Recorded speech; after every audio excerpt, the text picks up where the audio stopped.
Assalamualaikum warahmatullahi wabarakatuh. Jumpa lagi bersama Ibu Nia Karmilawati dalam pembelajaran jarak jauh Pendidikan Agama Islam dan Budi Pekerti semester ganjil. Semoga kalian tetap sehat dan selalu semangat meskipun masih belajar dari rumah.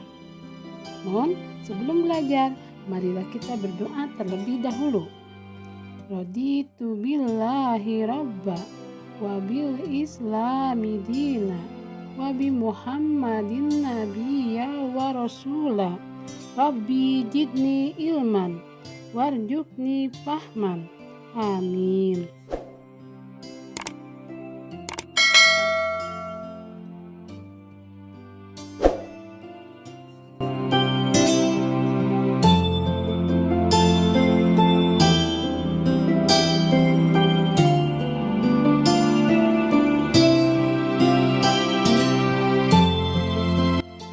Nabi Yusuf adalah nabi dan rasul yang ke-11.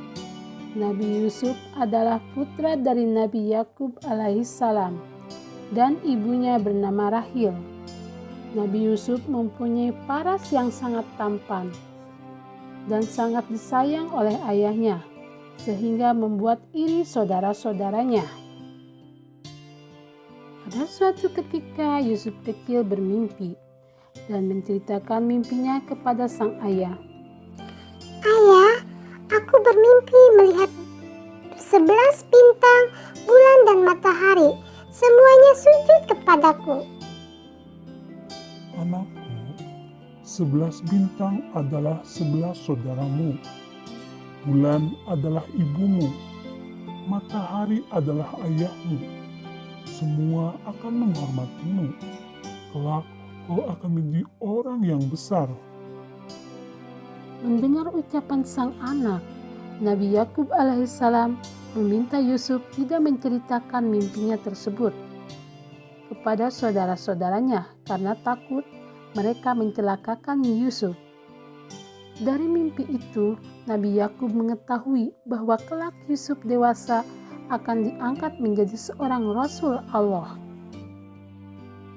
Ternyata ada salah seorang saudaranya yang mendengarkan perbincangan antara Nabi Yusuf dan Nabi Yakub alaihissalam, dan dia menceritakannya kepada saudaranya yang lain.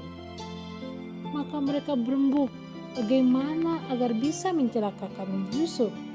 Pada suatu hari mereka meminta izin kepada ayahnya Nabi Yakub untuk mengajak Nabi Yusuf berburu binatang. Mula-mula Nabi Yakub tidak mengizinkannya, tetapi setelah mereka membujuk dan menunjukkan kesanggupannya akan menjaga Yusuf, maka Nabi Yakub pun memberi izin. Pagi-pagi sekali mereka sudah sampai di hutan. Mereka ingin buru-buru melenyapkan Yusuf kecil. Setelah mereka berburu, lalu mereka menangkap Yusuf kecil dan mereka mau membunuhnya.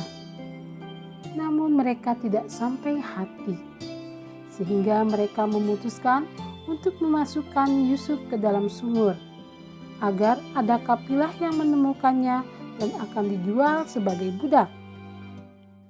Setelah mereka memasukkan Yusuf ke dalam sumur, lalu mereka bergegas pulang dan menjelaskan kepada sang ayah bahwa Yusuf terbunuh akibat diterkam serigala.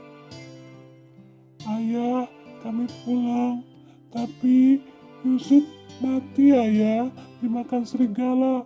Lihat, ini bajunya penuh dengan darah. Mendengar hal itu, ayahnya sangat bersedih. Beliau menangis dan terus menangis, sehingga matanya menjadi buta. Di dalam sumur, Yusuf kecil tidak takut dan cemas. Ia ingat akan mimpinya yang diceritakan kepada sang ayah. Ia merasa terhibur dan kemudian ia mendapatkan wahyu di dalam sumur tersebut bahwa ia tidak perlu khawatir dan Allah akan menyelamatkannya. Benar saja, seorang kafilah kemudian datang menyelamatkan Yusuf dan kemudian membawanya ke Mesir. Kemudian dijualnya sebagai budak. dan akhirnya dijadikan sebagai anak angkat oleh Perdana Menteri Mesir. Namun setelah dewasa, Yusuf harus dipenjara karena kesalahan istri Perdana Menteri yang bernama Zulaiha. Ketampanan Yusuf membuat Zulaiha terpesona. Ia datang dan menggoda Nabi Yusuf. Namun Nabi Yusuf selalu menolaknya, sehingga Zulaiha membuat fitnah seolah-olah dia dijahati oleh Nabi Yusuf. Kemudian Al-Aziz, sang Perdana Menteri, menjebloskan Yusuf ke dalam penjara bersama 2 pemuda lainnya. Nabi Yusuf memilih di penjara untuk menjaga kesuciannya.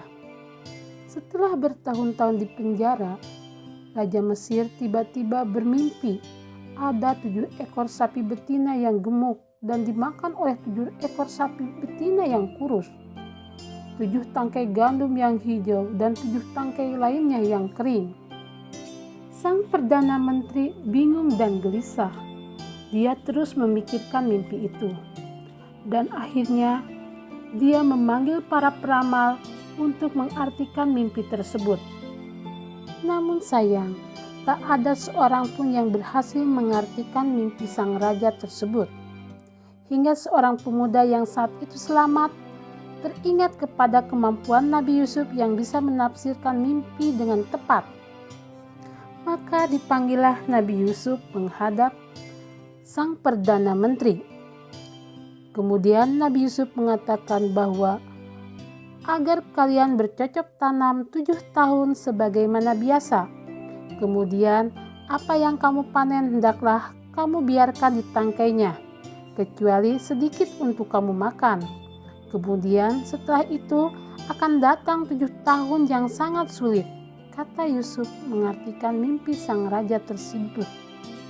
Ia pun dianggap berhasil mengartikan mimpi sang raja Mesir. Nabi Yusuf pun dibebaskan dan diminta untuk menjadi bendahara, seorang yang berkedudukan tinggi di Mesir. Setelah bertahun lamanya terpisah dari keluarga kandungnya, sewaktu-waktu saudara Yusuf datang dari Palestina untuk meminta persediaan makanan ke Mesir. Nabi Yusuf yang langsung mengenal saudara-saudaranya itu langsung berpesan kepada mereka untuk datang kembali sambil membawa Bunyamin saudaranya yang baik. Kemudian saudara-saudaranya itu kembali datang dengan mengikut sertakan Bunyamin. Kepada Bunyamin, Yusuf memberitahu bahwa dia adalah Yusuf.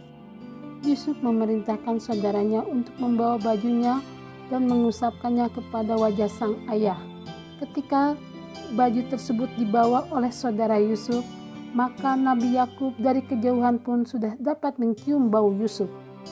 Setelah bajunya diusapkan kepada Nabi Yakub, maka Nabi Yakub pun bisa melihat kembali dengan jelas.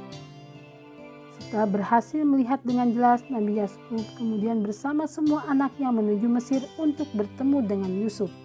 Wahai ayahku, inilah arti mimpiku yang dahulu itu. Sesungguhnya Tuhanku telah menjadikan kenyataan. Sesungguhnya Tuhanku telah berbuat baik kepadaku ketika Dia membebaskan aku dari penjara. Setelah sabar menanti, Allah Subhanahu wa Ta'ala kemudian memberikan kedudukan yang baik untuk Nabi Yusuf di Mesir dan mempertemukannya kembali dengan sang ayah dan saudara-saudaranya. Nah, anak-anak, dari kisah tersebut kita bisa mengambil manfaat dan pelajaran. Sifat-sifat terpuji yang bisa kita teladani atau kita contoh dari Nabi Yusuf adalah tawadu atau rendah hati, hormat dan patuh kepada orang tua, sayang kepada saudara-saudaranya, pemaaf, amanah, jujur, dan sabar. Cukup sekian dulu materi kali ini. Mudah-mudahan kita bisa bertemu lagi pada materi selanjutnya.